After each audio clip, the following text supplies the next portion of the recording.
नमस्कार साथियों, वेदांश की कहानियाँ यूट्यूब चैनल में आपका स्वागत है। आज मैं आपको बताऊंगा सीता माता ने वास्तव में अग्नि परीक्षा दी थी या नहीं दी थी।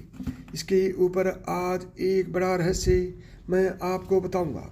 सीता की अग्नि परीक्षा और ग्रह त्याग एक विवादित प्रसंग है। सीता ने अग्नि परीक्षा दी थी या नहीं दी थी? क्या रावण सीता की छाया ले गया था और असली सीता का श्री राम ने अग्निदेव को सौंप दिया था? यह सवाल बहुत महत्वपूर्ण है। पहला ये है, यह कहते हैं कि अयोध्या जाने के बाद माता सीता को समाज की बुराइयों से बचने के लिए अग्नि परीक्षा देनी पड़ी थी। यह घटना अयोध्या में घटी थी। दूसरा सवाल यह है, यह भी कहा जाता है कि प्रभु राम ने रावण हरण के पूर्व ही सीता को अग्नि को सौंप दिया था। रावण जिस सीता का हरण करके ले गया वह सीता माता की छाया थी। लंका विजय के बाद राम ने अग्नि से अपनी असली सीता मांग ली थी। यह घटना लंका में घटित हुई थी। राम जब सीता को रावण के पास से छुड़वा कर अयोध्या ले आए तो उनके राज्याभिषेक के कुछ समय बाद मंत्रियों और दुमुर्ख नाम एक गुप्तचर के मुँह से राम ने जाना कि प्रजाजन सीता की पवित्रता के विषय में संदिग्ध है। अतः सीता और राम को लेकर अनेक मनमानी बातें आई जा रही हैं। उस वक्त सीता गर्भवती थी। राम और अन्य से सीता से कहा कि समाज में बातें बनाई जा रही हैं। सभी कहते हैं कि अग्नि परीक्षा देनी पड़ेगी। माना जाता है कि समाज द्वारा संदेह किए जाने के कारण सीता ने ग्लानि, अपमान और दुख से विचलित होकर चिता तैयार करने की आज्ञा दी। सीता ने यह कहा, यद्यपि मन, वचन और कर्म से मैंने सदैव राम को ही स्मरण किया है तथा रावण जिस शरीर को उठाकर ले गया था वह अवस्था। तब सीता माता ने जलती हुई चिता में प्रवेश किया। अग्निदेव ने प्रत्यक्ष रूप धारण करके सीता को गोद में उठाकर राम के सम्मुख प्रस्तुत करते हुए कहा कि वे हर प्रकार से पवित्र हैं। इस अग्नि परीक्षा के बाद भी जन समुदाय में तरह तरह की बातें बनाई जाने लगी। तब राम के समक्ष फिर से धर्म संकट उत्पन्न हो गया। तीसरी बात है, यह भी कहा जाता है कि उन्होंने अग्नि परीक्षा दी थी लेकिन राम ने सीता का त्याग नहीं किया था। जिस सीता के बिना राम एक पल भी रह नहीं सकते और जिसके लिए उन्होंने सबसे बड़ा युद्ध लड़ा, उसे वे किसी व्यक्ति और समाज के कहने पर क्या छोड़ सकते हैं? सीता जब गर्भवती थी तब उन्होंने एक दिन राम से एक बार तपोवन घूमने की इच्छा व्यक्त की, किंतु राम ने वंश को कलंक से बचाने के लिए लक्ष्मण से कहा कि वे सीता को तपोवन में छोड़ आएं। हालांकि कुछ जगह उल्लेख है कि श्री राम का सम्मान उनकी प्रजा के बीच बना रहे, इसके लिए उन्होंने अयोध्या का महल छोड़ दिया और वन में जाकर वे वाल्मीकि आश्रम में रहने लगी। वे गर्भवती थी और इसी अवस्था में उन्होंने अपना घर पाया था।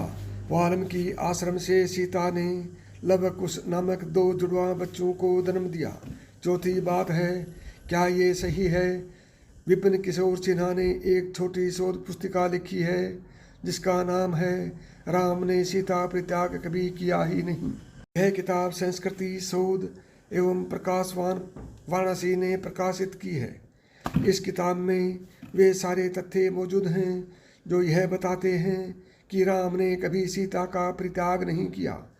जिस सीता के लिए राम एक पल भी नहीं रह सकते और जिसके लिए उन्होंने सबसे बड़ा युद्ध लड़ा, उसे वह किसी व्यक्ति और समाज के कहने पर क्या छोड़ सकते हैं? राम को महान आदर्श, चरित्र और भगवान माना जाता है। वे किसी ऐसे समाज के लिए सीता को कभी नहीं छोड़ सकते जो दकियानुसी सोच में जी रहा हो। उसके लिए उन्हें फिर से राजपाट छोड़कर वन में जाना होता तो वे चले जाते। अब सवाल यह भी उठता है कि रामायण और रामचरितमानस में तो ऐसा ही लिखा है कि राम ने सीता को कलंक से बचने के लिए छोड़ दिया था। दरअसल शोधकर्ता मानते हैं कि रामायण का उत्तराखंड कभी वाल्मीकि जी ने लिखा ही नहीं, जिससे सीता परित्याग की बात कही गई है। राम कथा पर सबसे प्रामाणिक शोध करने वाले फादर कामिल बुल्के का स्पष्ट मत है कि वाल्मीकि रामायण का उत्तराखंड मूल रामायण के बहुत बाद की प्रशिक्षित रचना है। राम कथा उत्पत्ति विकास हिंदी परिषद हिंदी विभाग प्रयागराज विश्वविद्यालय प्रथम संस्करण 1950। लेखक के शोधानुसार वाल्मीकि रामायण ही राम पर लिखा गया पहला ग्रंथ है, जो निश्चित रूप से बौद्ध धर्म के अभ्युदय के पूर्व लिखा गया था। अतः यह समस्त विकृतियों से अछूता था। यह रामायण युद्धकांड के बाद समाप्त हो जाती है। इसमें केवल 6 ही कांड थे, लेकिन बाद में मूल रामायण के साथ बौद्ध काल में छेड़खानी की गई और कई श्लोकों के पाठों में भेद किया गया और बाद में रामायण को नए स्वरूप में उत्तराखंड को जोड़कर प्रस्तुत किया गया। ऐसा भी कहा जाता है कि बौद्ध और जैन धर्म के अभ्युदय काल में नए धर्म ग्रंथों की प्रतिष्ठा और श्रेष्ठता को प्रतिपादित करने के लिए हिंदुओं की कई धर्म ग्रंथों के साथ इस तरह का हेर फेर किया गया। इसी के चलते रामायण में भी विसंगतियाँ जोड़ दी गई। बाद में इन विसंगतियों का ही अनुसरण किया गया। कालिदास बहुभूति जैसे कवि सहित अनेक भाषाओं के रचनाकारों सहित रामचरितमानस के रचयिता ने भ्रमित होकर उत्तराखंड को लवकुश कांड के नाम से लिखा। इस तरह राम की बदनामी का विस्तार हुआ। ऊपर लिखी गई राम से जुड़ी सारी कथाएं उत्तराखंड में उल्लिखित हैं, जिसके सच होने में संदेह है, क्योंकि ऐसे कई प्रमाण मौजूद हैं जिससे यह पता चलता है कि यह कथाएं बौद्ध काल में जोड़ी गई हैं। अतः मैं यह कहा जाएगा कि इस पर अभी कोई निर्णय और एक मत नहीं हुआ है।